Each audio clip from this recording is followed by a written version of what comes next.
افسانہ فیصلے کا صحرا۔ مجھے بچا لو، مجھے بچا لو، اس سے پہلے کہ میری سانس رک جائے اور میں مر جاؤں، مجھے ہسپتال لے جاؤ۔ آدھی رات کو اس کے سینے میں درد کی لہر اٹھی تو وہ چلانے لگا۔ اس کے بچے اپنے اپنے کمروں سے دوڑتے ہوئے اس کے پاس آ گئے۔ کیا ہوا ابا؟ اس کے بڑے بیٹے نے کہا۔ ہسپتال لے چلو مجھے، اس نے مشکل سے جملہ مکمل کیا تھا۔ پھر اس کے بچے اسے سرکاری ہسپتال لے آئے تھے، جہاں ایمرجنسی وارڈ میں ڈاکٹروں کی فوری طبی امداد کے بعد اس کا درد کچھ تھم سا گیا تھا۔ اس کی حالت یوں تھی جیسے آگ پر پانی پھینک دینے سے ہلکا ہلکا دھواں دیر تک نکلتا رہتا ہے۔ وہ اب آکسیجن ماسک لگائے بیڈ پر سیدھا لیٹا چھت کو گورے جا رہا تھا۔ 2 سال پہلے ڈاکٹروں نے اسے دل کا آپریشن کروانے کے لیے کہا تھا، لیکن اسے آپریشن سے خوف آتا تھا۔ سینہ چاک ہو گیا تو پھر بند کیسے ہوگا، اور اگر ایسے میں وہ ہوش میں نہ آیا تو بے ہوشی ہی میں مر جائے گا۔ اگر ہوش آ گیا اور ڈاکٹروں نے اس کا سینہ ابھی نہ سیا ہوا ہو تو وہ چاک سینے کے ساتھ کیسا محسوس کرے گا۔ عجیب سے وہم تھے جو اسے گھیرے رکھتے تھے، اور وہ آپریشن کے نام سے بھاگتا رہتا، لیکن بیماریوں کو اس بات کی چندہ پرواہ نہیں ہوتی کہ آپ کس وقت کس طرح کے خوف اور وہم کا شکار ہیں۔ وہ آپ کا پیچھا کرتی رہتی ہیں تاکہ وہ اس جسم کے گلے پر فتح کا جھنڈا نصب کر سکیں۔ آدمی یہ مٹی کا بنا پتلا آخر کب تک بیماریوں کا مقابلہ کر سکتا ہے؟ ڈاکٹر صاحب مجھے بچا لیجئے، آپریشن کے بغیر ہی کچھ علاج کر دیجئے ورنہ میں اس درد سے مر جاؤں گا۔ اس نے ایمرجنسی وارڈ میں داخل ہوتے ہی وہاں موجود ڈاکٹر سے یہ کہا تھا۔ ڈاکٹر نے اس ہڈیوں کے پنجر شکل و صورت سے خستہ حال بوڑھے کی جانب دیکھا تو جیسے پوچھنا چاہ رہا ہو، اس خستہ حالی میں تم آخر جی کر کرنا کیا چاہتے ہو؟ اس نے ڈاکٹر کی نظروں میں موجود سوال پڑھ لیا تھا۔ ایسا ہی سوال بہت سال پہلے اس نے خود سے بھی کیا تھا، جب اس کا سب سے چھوٹا بیٹا وسیم غائب ہو گیا تھا اور جس کی یادیں اب سالوں بعد اسے بے چین کیے رکھتی تھیں۔ اس وقت وسیم کی عمر 10 سال تھی، وہ 5ویں جماعت میں زیر تعلیم تھا۔ ایک دن وہ اسکول گیا اور پھر اگلے 3 روز تک نہ ملا۔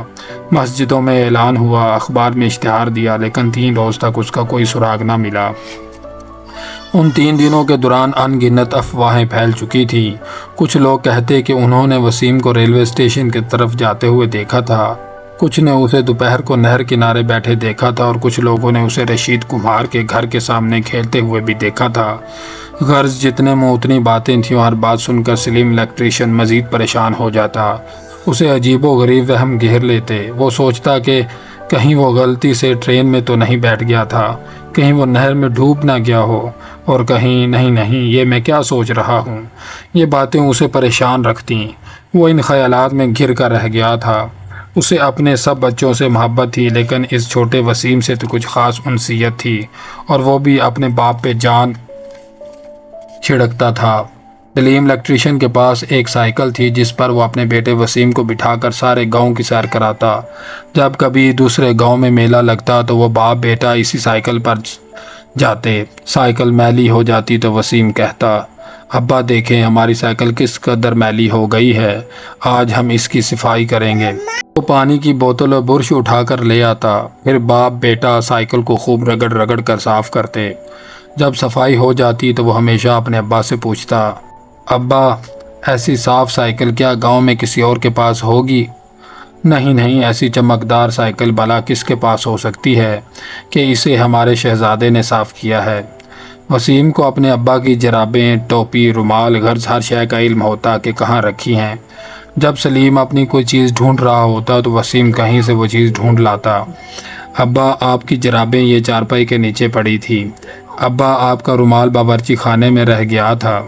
سلیم الیکٹریشین کو اپنے اس بیٹے سے بے پناہ محبت تھی، لیکن وہ گم ہو گیا تھا۔ اغوا ہونے کے 3 دن بعد وسیم ملا، لیکن ایک لاش کی صورت جو کوڑا کرکٹ کے ڈھیر پر پڑی تھی، جسے دیکھنے اور اس سے جڑی خبروں کو برداشت کرنے کے لیے اس کے دل اور آنکھوں میں تاب نہیں تھی۔ زندگی کبھی کبھار انسان کو ایسے دوراہے پر بھی لا کھڑا کرتی ہے جہاں وہ منظر بھی دیکھنے پڑتے ہیں جن کے بارے سوچا بھی نہیں جا سکتا، سو اسے دیکھنا پڑا۔ ہنستے مسکراتے معصوم وسیم کو زخموں سے چور ایک جسم کی صورت۔ اس منظر کے بعد اس کا دل اور آنکھیں پہلی سی نہیں رہی تھیں۔ اس حادثے کی خبریں اخبارات میں شائع ہوئیں تو صحافیوں اور میڈیا کے لوگوں نے اس کے گھر پر دھاوا بول دیا۔ لاش کے پوسٹ مارٹم کے بعد پولیس کے ہاتھ کچھ ایسے ثبوت آئے کہ تاجی جو ان کا پڑوسی تھا گرفتار کر لیا گیا۔ سلیم جو غم کے گہرے سمندر میں ڈوب چلا تھا، وہ چاہتا تھا کہ گریبان چاک کرے اور روتے روتے کسی ویرانے میں نکل جائے جہاں اس سے کوئی کسی قسم کی بات نہ کرے، لیکن دنیا کے پاس ان گنت سوالات تھے۔ تو سلیم صاحب، آپ ہمیں یہ بتائیں کہ قاتل آپ کا پڑوسی تاجی تھا۔ کیا آپ کو تاجی پر پہلے کبھی شک پڑا تھا؟ کیا تاجی سے آپ کی کوئی خاص دشمنی تھی؟ تاجی کو لاش پھینکتے ہوئے کیا آپ نے خود دیکھا تھا؟ آپ حکومت اور قانون نافذ کرنے والے اداروں سے کیا اپیل کرنا چاہیں گے؟ وہ دکھ کی حالت میں کچھ سمجھتے ہوئے اور کچھ نہ سمجھتے ہوئے جواب دیتا رہا، اور انہی دنوں وہ خود سے یہ سوال پوچھتا تھا جو آج ایمرجنسی وارڈ کے ڈاکٹر کی آنکھوں میں تھا۔ سلیم الیکٹریشین اب اور جی کر کیا کرنا ہے؟ لیکن وہ جیتا رہا۔ آہستہ آہستہ وقت گزرتا گیا، بات پرانی ہوتی گئی۔ تاجی کو پولیس پکڑ کر لے گئی تھی، اس پر مقدمہ چل رہا تھا۔ سلیم ہر پیشی پر عدالت ضرور جاتا، لیکن فیصلہ اگلی پیشی تک کے لیے مؤخر کر دیا جاتا۔ فیصلہ نہیں آ رہا تھا اور مقدمے کو 2 سال گزر چکے تھے۔ اس کے دن غربت میں کٹ رہے تھے، آمدن کم اور اخراجات زیادہ تھے۔ وکیل کی فیس اب اضافی بوجھ بنتی جا رہی تھی، لیکن وہ انصاف کے لیے قرضہ لے کر بھی اس فیس ضرور ادا کرتا۔ اس کا بڑا بیٹا جو 12 جماعتیں پاس کر کے کئی سال سے بے روزگار پھر رہا تھا، وہ ہر روز کہتا، ابا مجھے ٹیکسی خرید دو، میں شہر میں چلاؤں گا۔ بیٹی کے رشتے کے لیے لوگ آئے تو انہوں نے جہیز میں موٹر سائیکل کا مطالبہ کر دیا تھا۔ جن لوگوں سے قرض لے رکھا تھا وہ دن رات واپسی کا مطالبہ کرنے لگے تھے۔ الیکٹریشین کا حوصلہ جواب دینے لگا۔ وہ 2 سال بعد پہلی بار عدالت میں پیش نہ ہو سکا۔ اخراجات کا ایک طوفان تھا جسے اس کی ہر ماہ کی تنخواہ پورا کرنے سے قاصر تھی، جسے قرض دینے والوں کے مطالبات میں شدت آ گئی تھی۔ وہ جب بھی گھر پر آتے تو یہ بچوں سے کہتا، کہہ دو میں گھر پر نہیں ہوں۔ کام پر جانا اس کے لیے تقریباً ناممکن ہو چکا تھا۔ پھر ایک رات اس کے دروازے پر دستک ہوئی۔ اس نے سوچا اس وقت آدھی رات کو بھلا کون آ سکتا ہے؟ یقیناً کوئی قرض واپس لینے آیا ہوگا۔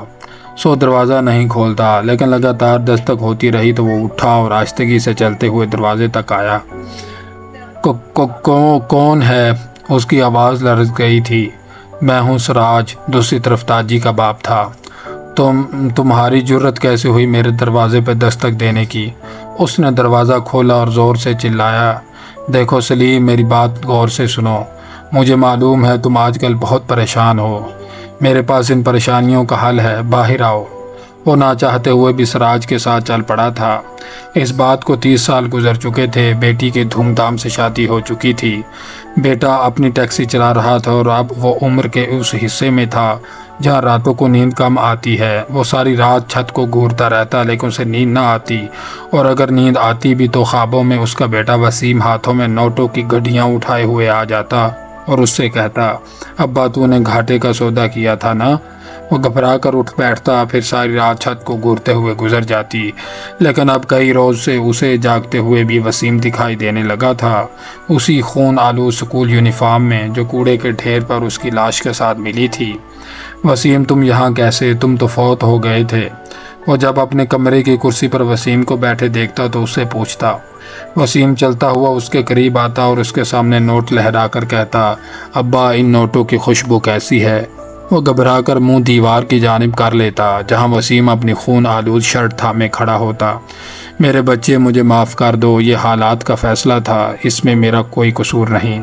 کئی بار جب وہ وسیم سے باتیں کر رہا ہوتا تو آواز بہت اونچی ہو جاتی اور اس کے بچے اس سے پوچھتے کہ وہ خالی کمرے میں کس سے باتیں کر رہا ہے۔ ایک روز اس نے اپنے بڑے بیٹے سے کہا، بیٹے، تمہارا چھوٹا بھائی وسیم جو کئی سال پہلے فوت ہو گیا تھا، اب ہر روز اس کمرے میں آ جاتا ہے اور وہ سامنے رکھی کرسی پہ بیٹھ جاتا ہے۔ میں منہ دوسرے طرف پھیر لوں تو پلنگ پر چڑھ آتا ہے، ہاتھ میں وہی خون آلود یونیفارم ہوتا ہے جو ڈھیر پر ملا تھا۔ ابا، دوا وقت پر لیا کریں اور جلدی سو جایا کریں، یہ سب وہم ہے آپ کا، اس کے بیٹے نے کہا تھا۔ اس کے دن رات اسی طرح روتے دھوتے گزر رہے تھے۔ آج رات اس کے سینے میں درد کی ایک لہر اٹھی تھی اور وہ چلا اٹھا تھا، ڈاکٹر صاحب، کیا فوت ہوئے لوگ بھی نظر آ سکتے ہیں؟ اس نے آکسیجن ماسک ہٹا کر ڈاکٹر سے پوچھا تھا۔ چاچا جی خواب میں نظر آ سکتے ہیں، ڈاکٹر نے کہا۔ نہیں، بالکل ایسے سامنے جیسے آپ کھڑے ہیں، جیسے یہ میرا بیٹا نسیم کھڑا ہے، بالکل ایسے ہی، اور آپ ہی کی طرح باتیں بھی کر سکتے ہیں۔ یہ بھی کہہ سکتے ہیں کہ کیا میں نے گھاٹے کا سودا کیا تھا؟ آپ نے کون سا فیصلہ گھاٹے کا کیا تھا؟ ڈاکٹر نے پوچھا۔ میں نے کوئی فیصلہ نہیں کیا تھا، نہیں، بالکل نہیں کیا تھا۔ میں حالات کے ہاتھوں مجبور ہو گیا تھا۔ یہ فیصلہ حالات نے کیا تھا، یہ فیصلہ اس بوسیدہ عدالتی نظام نے کیا تھا۔ وہ چیخنے چلانے لگا۔ سلیم الیکٹریشین کے سینے میں پھر ایک بار درد کی لہر اٹھی تو اس نے سینے پر ہاتھ رکھ لیا۔ ڈاکٹر نے فوری طور پر ماسک اس کی ناک پر چڑھایا۔ اس کی آنکھیں درد کی شدت سے بند ہونے لگی تھیں۔ اس کا بیٹا بڑا نسیم، ڈاکٹر اور وارڈ کے دوسرے مریض منظر سے غائب ہونے لگ گئے تھے۔ رکو، مجھے اکیلا مت چھوڑ کے جاؤ۔ یہ بات وہ کہنا چاہ رہا تھا لیکن زبان لفظوں کی ادائیگی سے محروم تھی۔ مکمل اندھیرا ہونے سے پہلے اس نے جو آخری منظر دیکھا تھا اس میں ایک لڑکا خون آلود اسکول یونیفارم پہنے ہسپتال کے بیڈ کے کونے پر بیٹھا رو رہا تھا۔